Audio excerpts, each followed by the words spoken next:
Part 45 of Chapter 3. A company of pilgrims arrived one year at Banya from Mecca.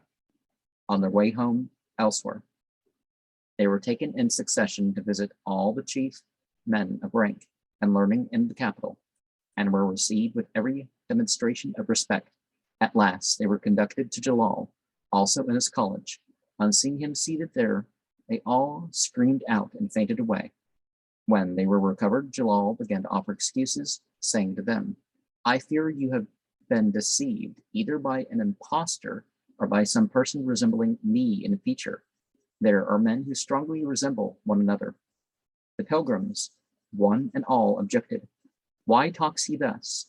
Why strive to make us doubt our eyes? By the God of heaven and earth, he was with us in person and habited in the very dress he now wears. When we all assumed the pilgrim garb at Mecca, he performed with us all the ceremonies of pilgrimage.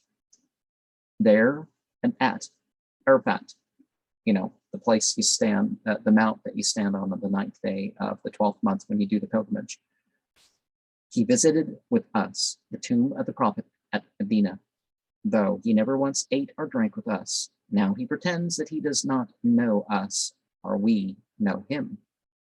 On hearing this declaration, Jalal's disciples were transported with joy. A musical festival ensued, and all those pilgrims became disciples.